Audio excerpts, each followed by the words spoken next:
Chettinad Cement, 63 years of excellence. Your perfect concrete choice. Tirupattur மாவட்டத்தில் உள்ள அனைத்து வணிக நிறுவனங்களும் மே 15ஆம் தேதிக்குள் தமிழில் பெயர் பலகையை வைக்க வேண்டும் என மாவட்ட ஆட்சியர் உத்தரவிட்டுள்ளார். இது தொடர்பாக ஆட்சியர் சிவசவுந்தரவள்ளி வெளியிட்டுள்ள அறிவிப்பில் பெரிய அளவிலான தமிழ் எழுத்துக்களிலும் ஆங்கிலம் மற்றும் பிற மொழியில் சிறிய அளவிலான எழுத்துக்களிலும் குறிப்பிட வேண்டும் என்றும் தெரிவித்துள்ளார். தவறும் பட்சத்தில் அபராதம் விதிக்கப்படும் என்றும் எச்சரித்துள்ளார். மதுரை மாவட்ட ஆட்சியர் அலுவலகத்தில் நடைபெற்ற குறைதீர் கூட்டத்திற்கு வந்த பொதுமக்கள் 2 மணி நேரத்திற்கு மேலாக காத்திருந்து அவதிக்குள்ளாகினர்.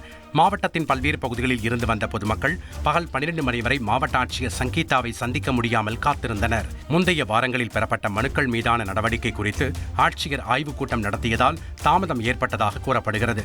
எனவே குறைதீர் கூட்ட நாட்களில் ஆய்வுக் கூட்டங்களை நடத்தாமல் பொதுமக்களிடம் மனுக்களை விரைவாக பெற மாவட்ட ஆட்சியர் நடவடிக்கை எடுக்க வேண்டும் என்று கோரிக்கை எழுந்துள்ளது. திருவாரூர் தியாகராஜர் கோயிலில் உலக பிரசித்தி பெற்ற ஆழி தேரோட்டம் நடைபெற்றது. கடந்த 15ஆம் தேதி ஆழி தேரோட்டத்திற்கான கொடியேற்ற விழா தொடங்கிய நிலையில் ஆழி தேரோட்டத்தை திருவாரூர் சட்டமன்ற உறுப்பினர் பூண்டி கலைவாணன், மாவட்ட ஆட்சியர் மோகனச்சந்திரன், மாவட்ட காவல் கண்காணிப்பாளர் கருண் கரட், பாஜக மூத்த தலைவர் ராஜா ஆகியோர் வடம் பிடித்து தொடங்கி வைத்தனர். ஆழித்தேர் அசைந்து வரும் காட்சி காண்போரை மெய்சிலிர்க்க வைத்தது. Chettinad Cement, 63 years of excellence. Your perfect concrete choice.